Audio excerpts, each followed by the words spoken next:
and in a way that everyone can see it is the only part I worry about. So now we're good to go. So today's topic is DBT skills to manage big emotions.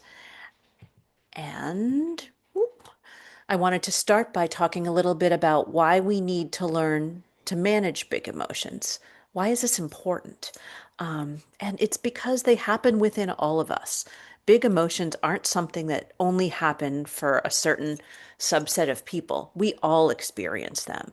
And some people have a harder time managing them, but it is something we all have.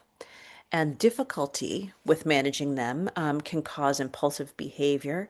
And then that can lead to negative consequences and feelings that are uncomfortable.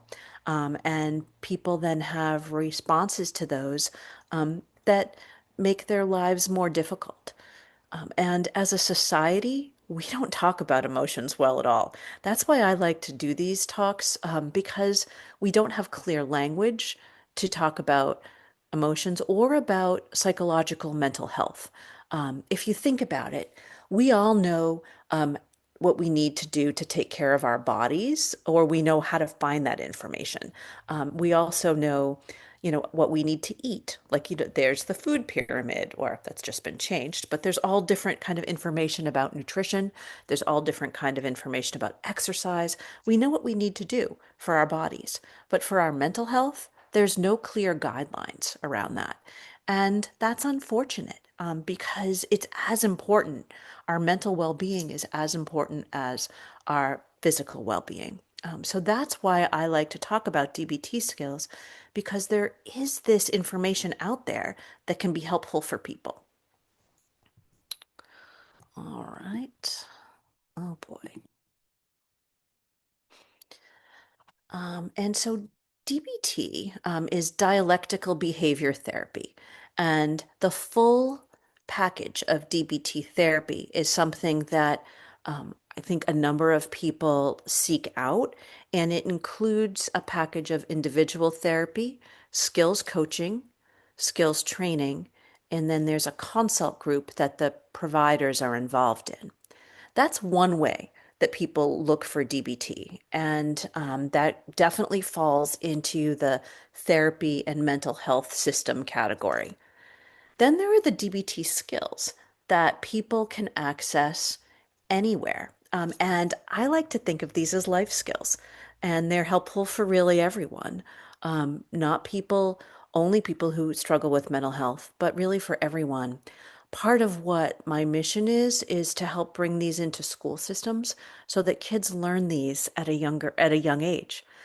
I was just meeting with a woman earlier on today who's in her mid 50s and teaching her one of the exercises we're going to do today, which is called the five sense mindfulness. And we were discussing how great it would be if all kids just learned these things from the very beginning so that they would then be able to regulate and manage their emotions so much more easily than this woman, who has struggled for quite a long time with doing that, has been able to do. So DBT skills are ways to manage thoughts, emotions, action urges, and body sensations in ways that are effective, help people achieve goals, and hopefully help match your values. I like the idea of skills because that implies and means that these are things that could be learned. It doesn't mean it means that people can do this. And no matter who you are, you can learn these skills. Sometimes people say, well, DBT skills don't work for me. And I say, well, DBT skills have been found to work for most people if they apply them. And if you're a person, then that means they could work for you. So I find this very hopeful. And for those of you who might have been in therapy years ago or who are therapists, that's a different idea. When I was trained in the 90s and 80s, the idea wasn't that there were skills you could learn. The idea is that you were just you and you had to learn how to tolerate, accept, and cope with whatever came your way. And so, this over the last 20 years, the fact that you can actually shift your emotions, do things to make emotional change, that's new. And I think it's really, really powerful and hopeful.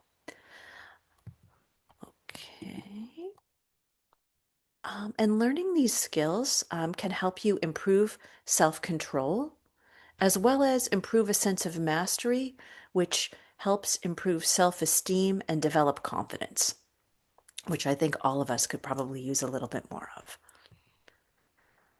There are four types of standard DBT skills that we're going to discuss today.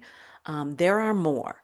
There are new subsets that have come out, specific skills for people who struggle with substance misuse.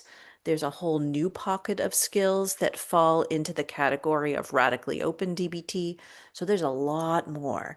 But today we're going to stay focused on the four main types, which are mindfulness, emotion regulation, distress tolerance, and interpersonal effectiveness.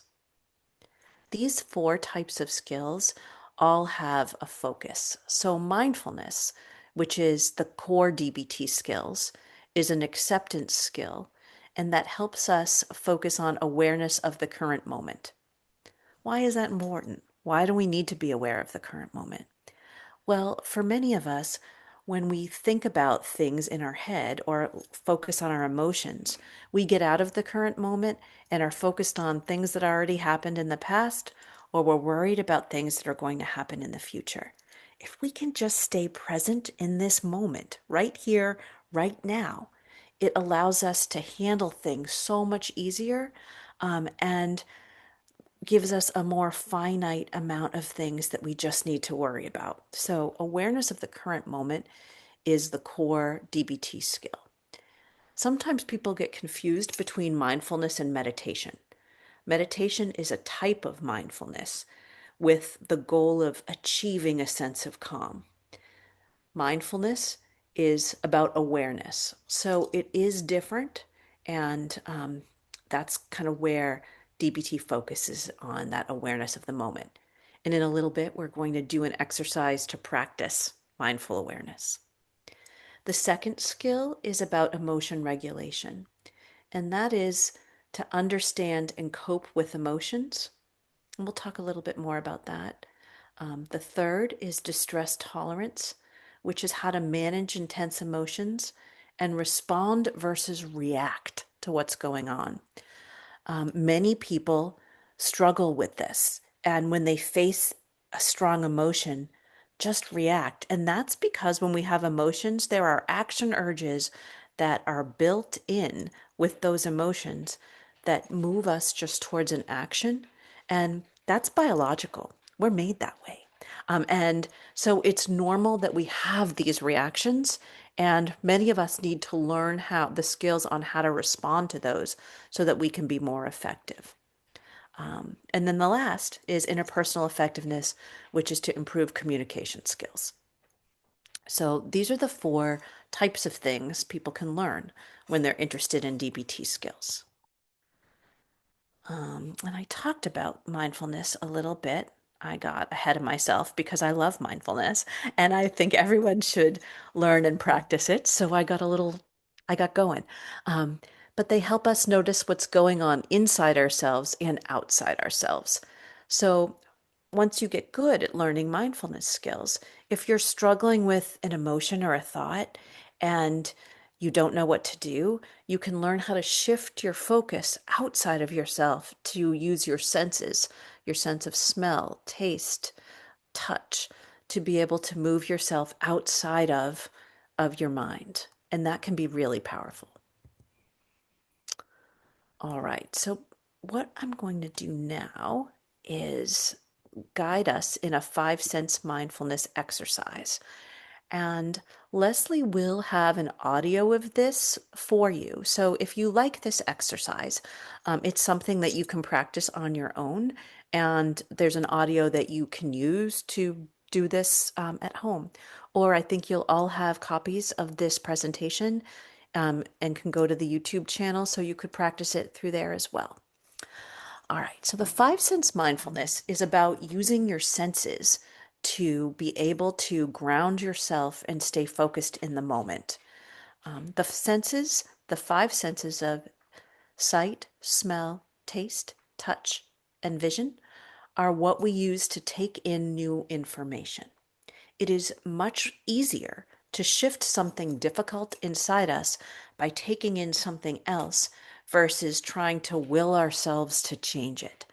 That's why I love this exercise. It's because it allows us to take in new things versus trying to push away things that are hard for us to push away. So, first, what we're going to do is take a deep breath, and then I'm going to guide you through using each of your senses for 60 seconds. So there's 5 senses. We're going to focus on each sense. Well, we might go a little shorter with a couple of the senses because those are harder to do without prompts. So, but right now, what we're going to do is focus on each of the 5 senses for a little bit of time. If while you're focusing on that sense, you find yourself distracted, that's okay. Once you notice that you're distracted, that's actually noticing that you're aware of your sense, and that is practicing mindfulness. So if that happens to you, if you notice, I'm thinking about my microwave going off or my cat walking around the room or whatever is distracting you, that's all right. Just try to gently move your mind back to the 5 senses and whatever sense we're focusing on. All right, so first take a deep breath and shift your focus to your sense of hearing. What I'd like you to do is for the next 60 seconds, notice everything you hear inside the room and outside the room.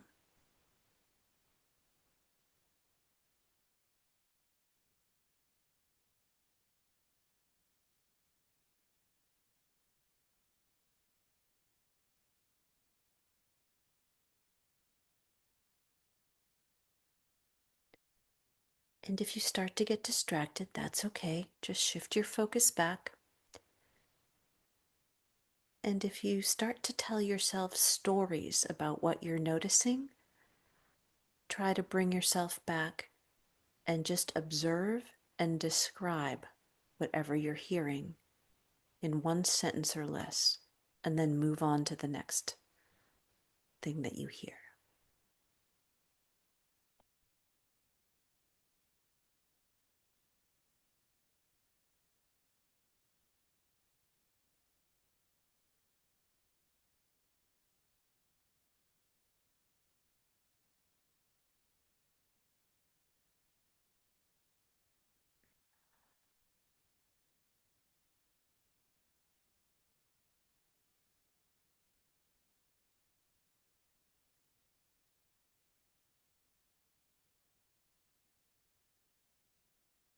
And when you're ready, now shift your focus to your sense of vision.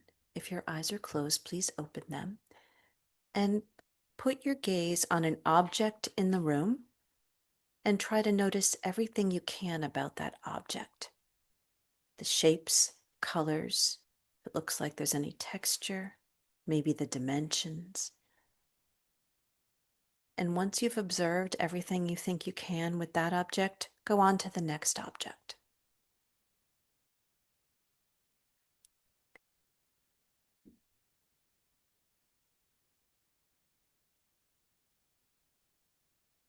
And if your thoughts drift, just gently bring them back.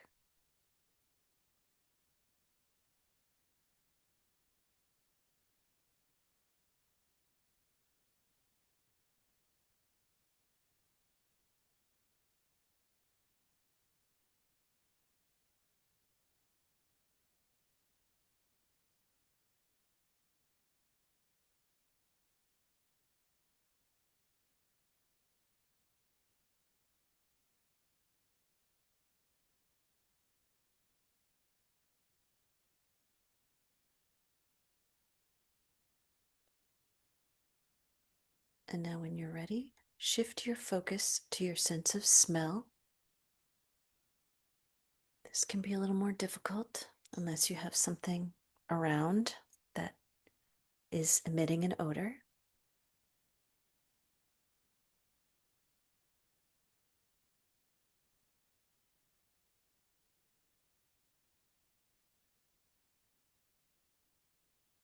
Just try to observe and describe if there's anything that you smell.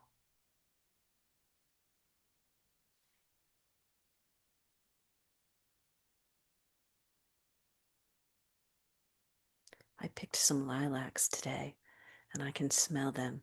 I wish you were all in this room with me right now. Hmm. All right. And now let's shift over to your sense of touch. If you can notice everything that's touching your skin, glasses, jewelry, clothing, furniture,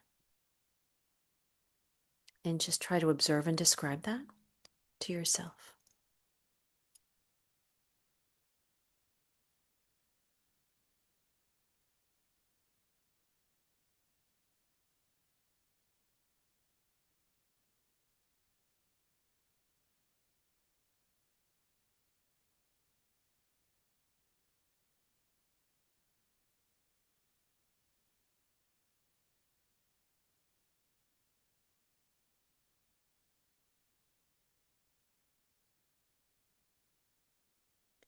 And then when you're ready, shift your focus to your sense of taste. We're going to do this pretty quickly.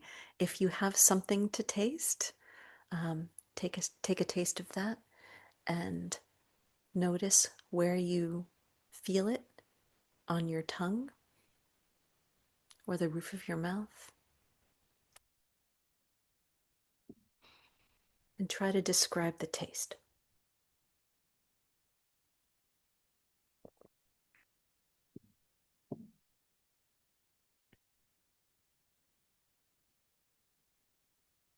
Okay.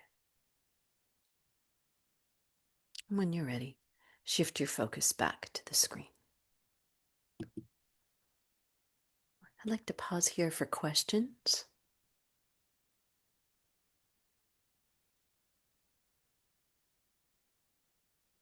Or if anyone would like to share any thoughts they have about that exercise.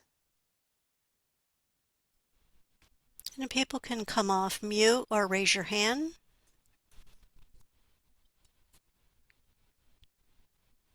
I actually had one question, Beth. Sure. Um, when you were talking about one of the senses of smell, is it a good practice maybe for mindfulness to have things around you to kind of recenter you, like rosemary or basil, things like that? Yes, it absolutely is. Mhm. And in DBT, we actually call it a distress tolerance kit. And we encourage people to keep a little collection of things that they find soothing near them. So at home, sometimes people have boxes, like a little shoe box that they decorate, and then put things that are sensory in there. Or a little Ziploc bag or a cosmetic bag to carry with you in your backpack or pocketbook or in your car. So you can have those things and not just smell, Lori. Yeah, just Yeah. for everything, some things that you can see, some things that you can hear, smell, taste, touch, little reminders. Like Yeah. a little wellness toolkit. Yes. Yes, Yes. I love it.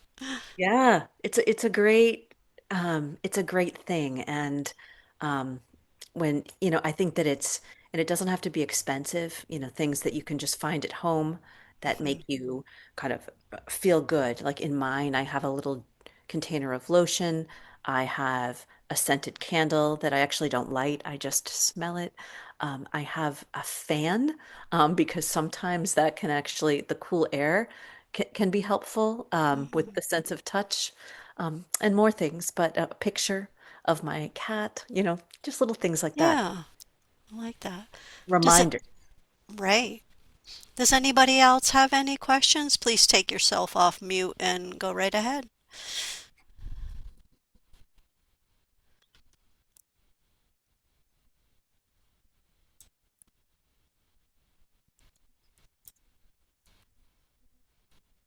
No, I had one. The Okay. taste. I have a chocolate latte available right now. and it was very smoothing and refreshing and everything. And I was also Mm. smelling it. That's what caused me to take a sip. That's wonderful. Yeah. Yeah. And what you just said there, Phyllis, is interesting because sometimes I, with food, get confused is it taste or smell that I'm noticing because Yeah, they're so intertwined. Yeah. Well, I hope you enjoyed your sip. I did. I treat myself once a week on lattes. Oh, that's great. Thank you. All right, Lori, shall I keep going or? Yeah, I don't see anything else. I don't see anything in chat, so Okay, sure.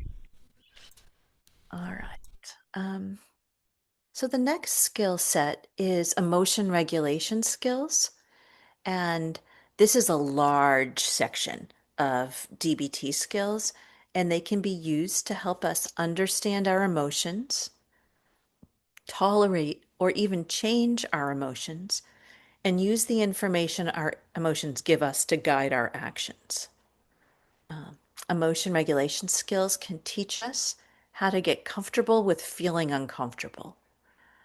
I used to think that the goal was to not experience uncomfortable emotions.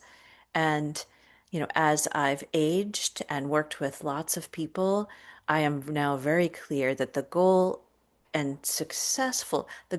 is really to learn how to get comfortable with things that make me and others feel bad. And if you can learn how to do that, it's a superpower, really, to become able to handle and be comfortable with things, emotions, and thoughts that we don't like.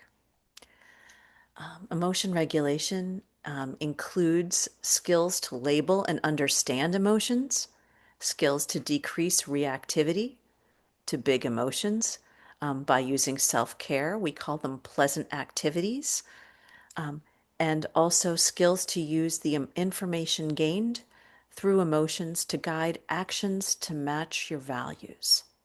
So, we also do a skill set on identifying values and then looking at behaviors to see what would match and then trying to work backward and help manage our emotions around those things. Okay.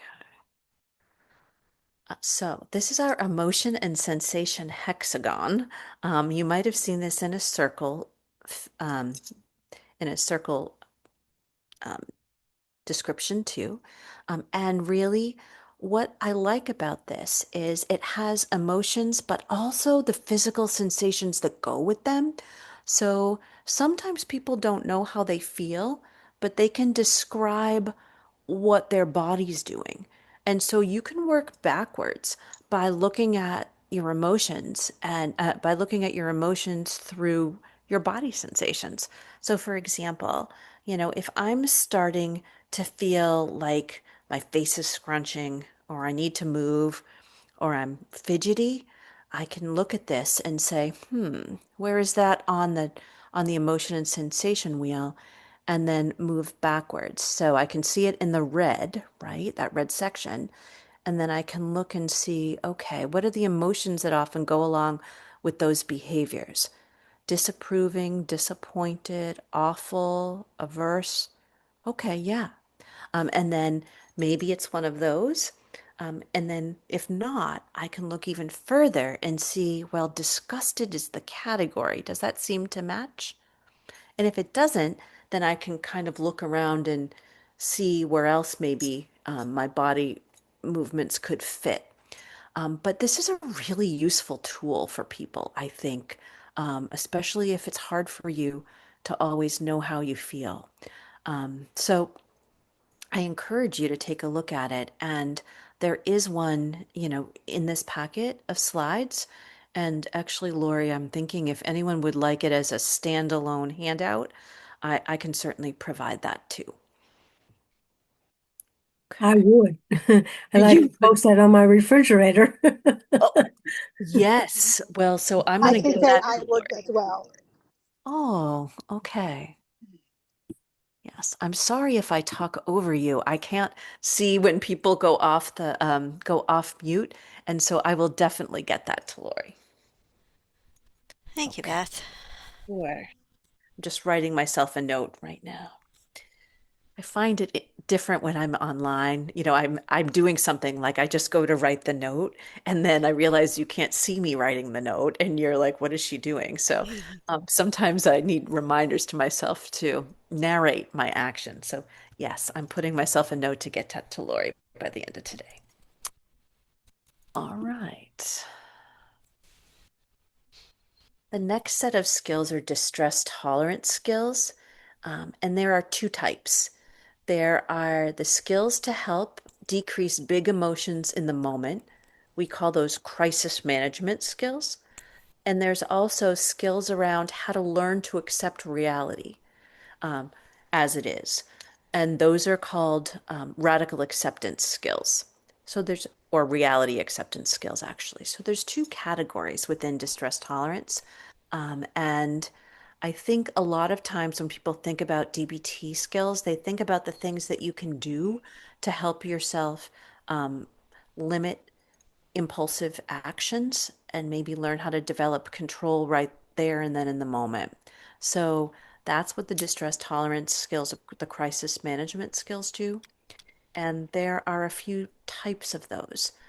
There's the tip skill, which is about using temperature and exercise and paced breathing and progressive relaxation in order to help in the moment. There are very few things that we can do in the moment once our emotions get really strong to help bring them down. And the tip skill is one of the skills that we can use because those four things, temperature, intense exercise, paced breathing, and progressive relaxation, are all things that work in our bodies to help move our emotions down in intensity. There's also the stop skill, which is pretty much what it sounds like to the S is stop or stay where you are. The T is take a step back. The O is observe. And the P is proceed mindfully. So there's also the stop skill that you can use when you're in a crisis state, and self soothe, which, as Lori had kind of brought us into the discussion of using a distress tolerance kit, that's something you can also do when you're in crisis.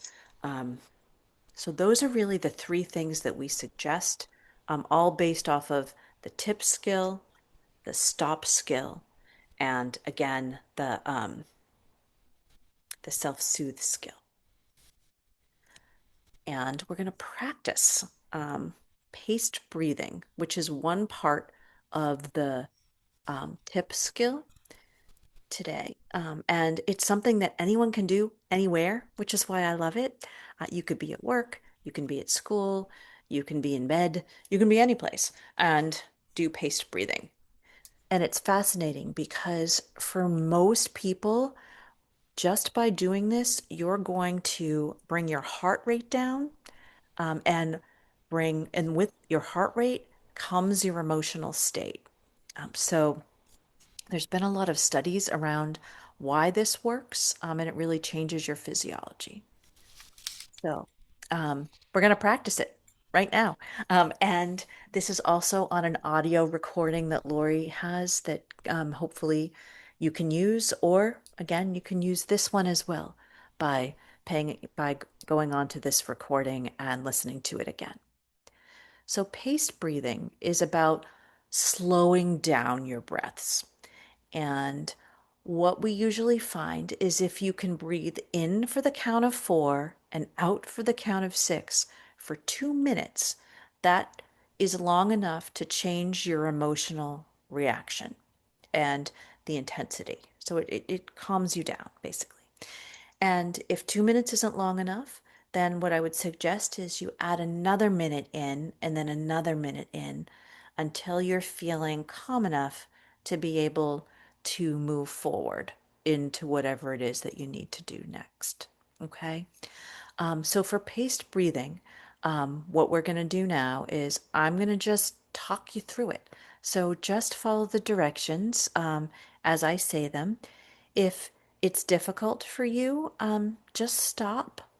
Try to notice something outside yourself and then go like we did earlier with the five sense mindfulness. Shift your focus to one of your five senses and then try again. If breathing is hard for you, if it something that makes you anxious, what I'd suggest while you're doing this is to hold your fingers. So while we're breathing in, and I'm saying breathe in, one, two, three, four, and that just makes you anxious thinking about your breathing, focus on your fingers and squeeze your fingers, one finger each time you breathe, each time I count. Okay? All right. So we're going to do this for about 2 minutes. And when you're ready, we're going to start by going in for 4 and out for 6. So breathe in, 2, 3, 4, out, 2, 3, 4, 5, 6.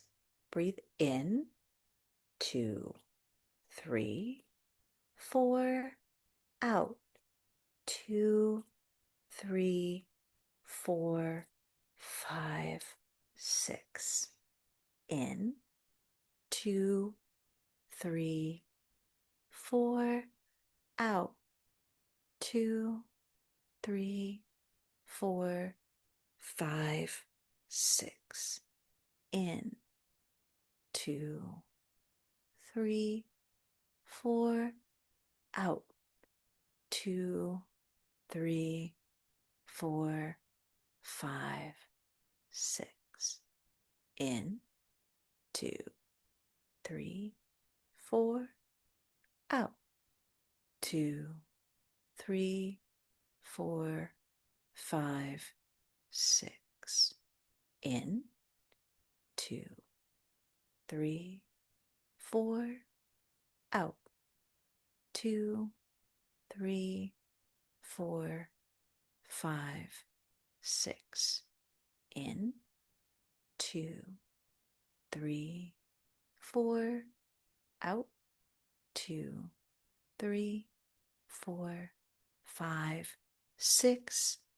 In, 2, 3, 4, out, 2, 3, 4, 5, 6. Last two. In, 2, 3, 4, out, 2, 3, 4, 5, 6. And in, 2, 3, 4, out, 2, 3, 4, 5, 6. Okay. You caught me yawning at the end. That happens to me when I do this. I notice my shoulders go down. I felt them kind of go down. I felt myself yawn. And so I'm curious. This is another pause for questions or responses. Did anyone have any reactions that they would like to share?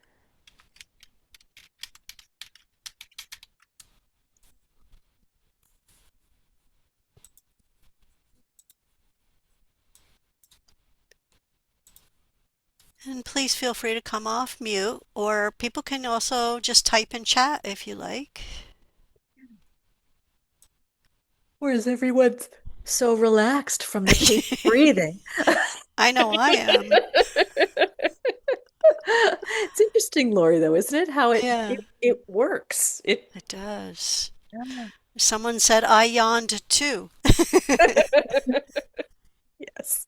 I think it would be a very good practice and everything to practice that is to on daily basis for sure. Yes, Phyllis. Mm-hmm. Absolutely. And you brought up a good point in that this is something you can do when you're feeling distressed, and it works best if you practice it on a daily basis. So, like, my body goes into this really quickly. Like, once I start, because I do it all the time, after about two or three longer breaths, I'm I'm relaxed. Mhm. It's happened. So the more you practice, the easier it will be and the more effective when you're in distress. Yeah, I got to practice it because I have a loved one and everything that's in a day program. I'll be picking him up after this lunch and learn. When he comes home and everything, it's a little bit different than being alone at home. Challenging, right? Yes. Yeah. Yeah. Well, I'm glad you're hopefully finding some things that you can use to take care of yourself. Yeah, I needed this. That's for sure. All right. Anything else, Lori? Emily said trying to focus on breathing to counts of 4 and 6 seconds feels harder than normal breathing to me. I guess I tend to have more shallow breathing at rest. Yes. And so, if this is hard for you, there's a few tips you can use to get yourself into a slower, lower breath. And they might feel a little silly. And I'm going to demonstrate them for you. So, we can all be a little silly. And one is to give a big sigh.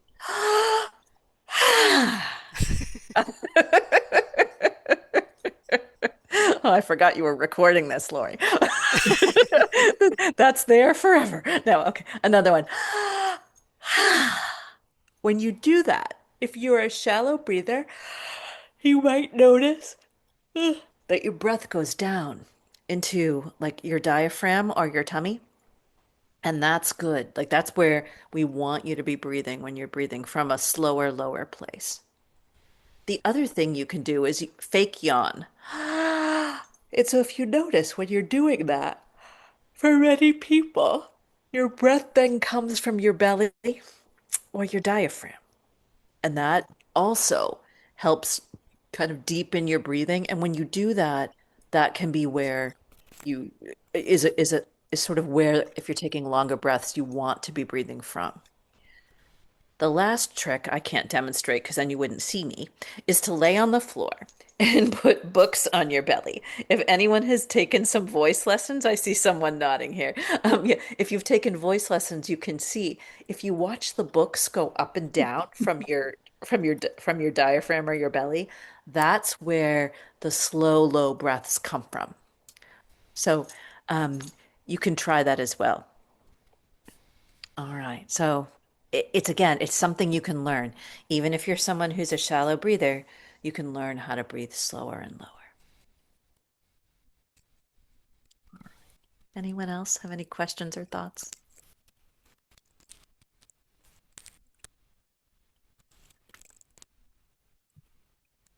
Okay. All right. I'm going to keep going.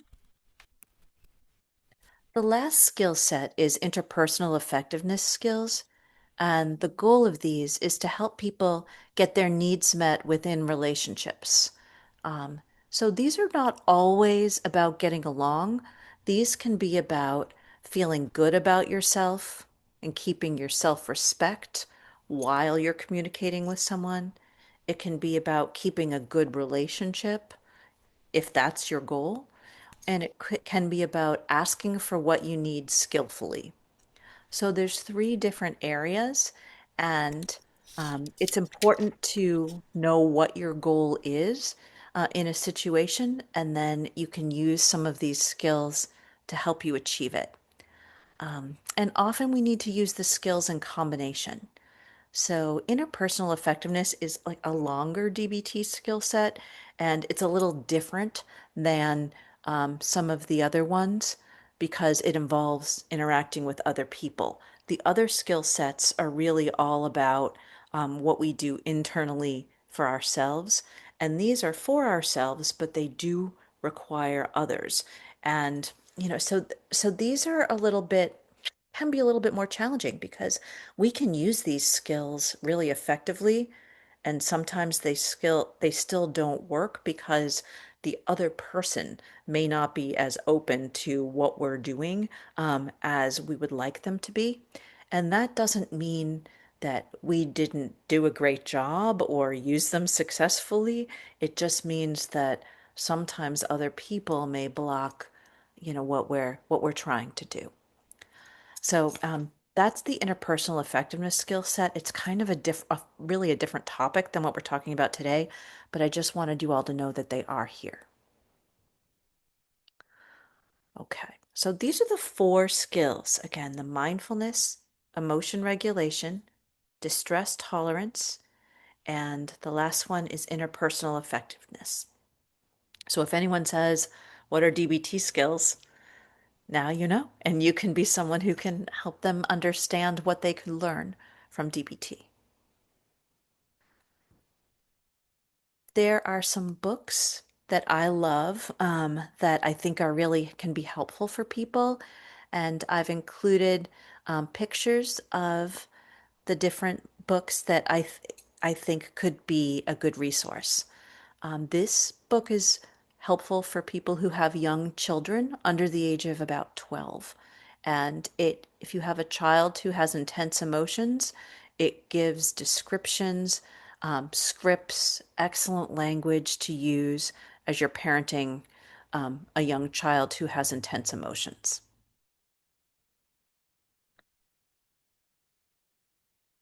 This is the same author, and it's about parenting a teen who has intense emotions.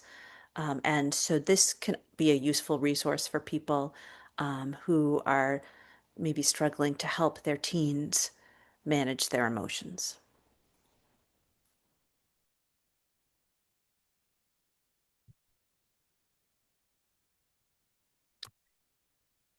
This book is unique in that it has a section for therapists, a section for teens, and a section for parents, all talking about the same skill. So it talks a little bit to the therapist, then talks a little bit to the teen, and then talks a little bit to the parent.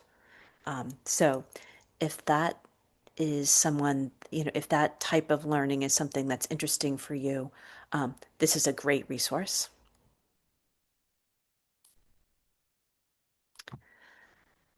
Lane Peterson, who wrote this book, has written so many DBT books and card boxes, and they are really accessible and wonderful. And this new one comes in a spiral bound version, which I really like. So it's easier to flip through as you're looking at it. And it is a very useful resource for adults who are interested in learning about DBT skills.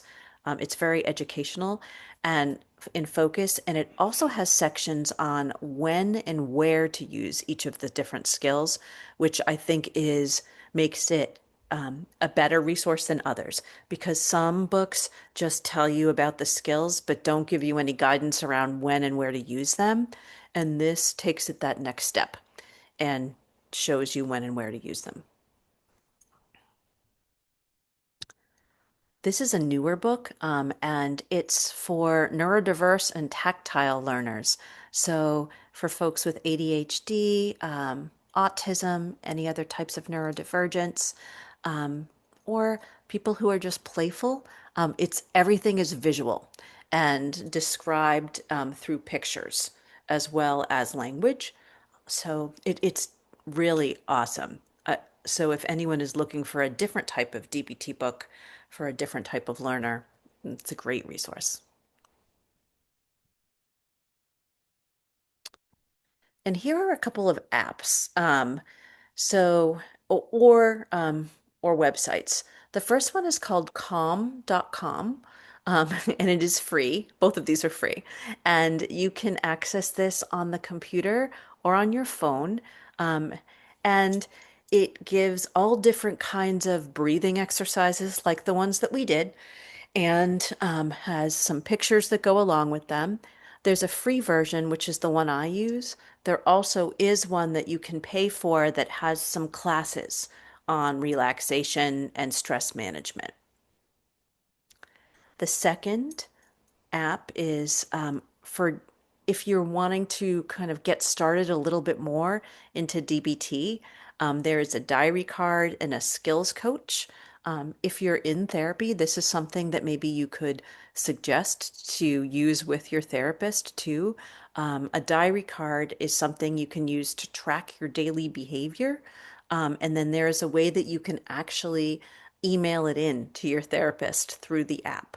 Um, and the skills coach allows you to put in whatever your problem behavior is that you're having right now. Like, say, for example, you're having a fight with your partner. You can type in fight with partner, and then they come up with a few different skills you can try and coach you through how to use them in that moment. So I've been using these two apps for over 5 years with clients and myself, and find them both really user friendly. And I am not tech savvy, as you can tell. My own anxiety around getting my slides up was getting pretty high. So if I can use these, anyone can use these, and so they're very intuitive. Okay. And I wanted to end with a little video. I don't know if anyone's watched the She-Hulk series, and this series came out, I think, in 2023. And what I loved about it is the Hulk is teaching the She-Hulk how to become a Hulk by using DBT skills. And when I saw it, I thought, wow, DBT has reached the mainstream. So I'm going to try to play this now for you. You may want to make sure your audio is up as high as it can be because it's useful and it's a little quiet. So I'm hoping you can hear it. And we'll listen to, when you look at it, it says it's 7 minutes, but we're just going to listen to the first two and a half. Okay.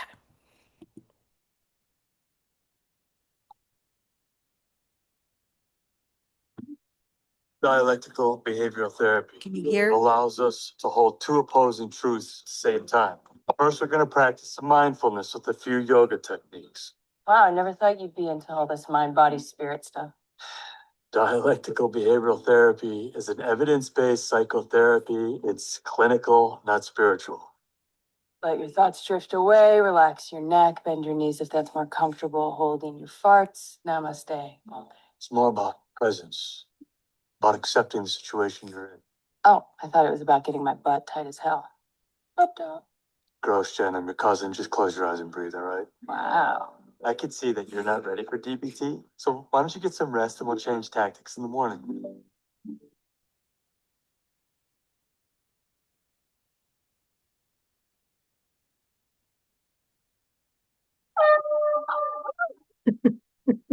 What the hell, man? Still in control and the overwhelming feelings of rage. Normal amount of rage. You do revert back to Gen 4 when you sleep. Is the air horn really necessary? For comedy, absolutely. Being a home, also so balanced. See.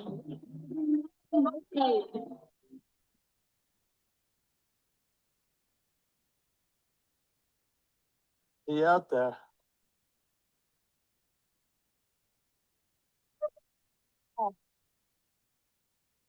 Feel the waves breaking. Feel the breath, no judgment. Mm. So when do you think I am leave? Let's just focus on each day as they come, Jim. I mean, I legitimately do have a life to get back I to. know I've been pushing you through a lot, but being a superhero is a trial by fire. Bruce, I'm not going to be a superhero. What else are you gonna do as a Hulk? Return to my career that I have spent years building.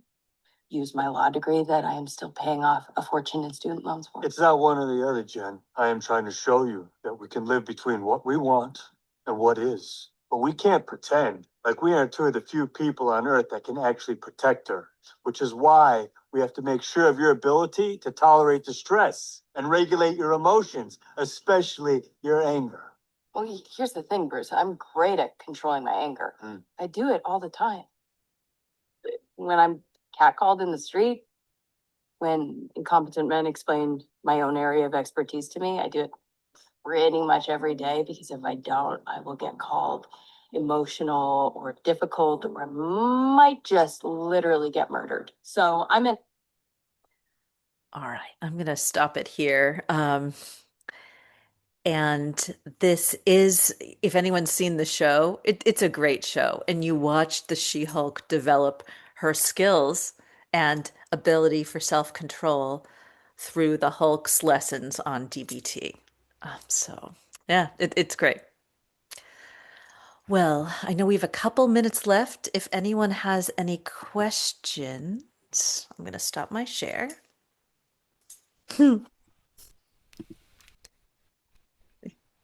I see some people saying they're going to watch that. Yeah. Um, yes. All right. I'm looking up here. Yes. So DBT does has have its roots in Buddhism, Jenny. I see your question. And Zen Buddhism. And however, it's really, a lot of the shift has been towards making mindfulness more exercise based, like the ones we did here. So, and more kind of available to everyone. However, if someone does have an interest in Eastern philosophies or Buddhism, that it is definitely a part of it. Okay. Oh, thank you for putting my email and website on there. That's great. And so please reach out if you have any questions, have any interest in learning more about DBT, or if you have any questions about resources, I'm happy to be a resource to help you find what you need. Thank you so much, Beth. This was so educational to be able to take back some of these skills to be able to help us. I just want to let everybody know that, we appreciate your feedback.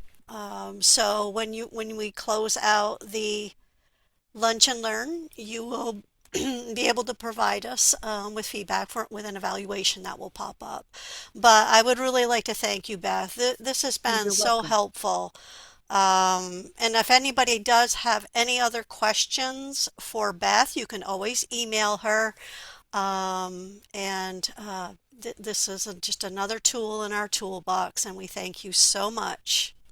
Well, thank you all for joining me, so I can talk about this topic that I'm passionate about. All right, take care. Thank you.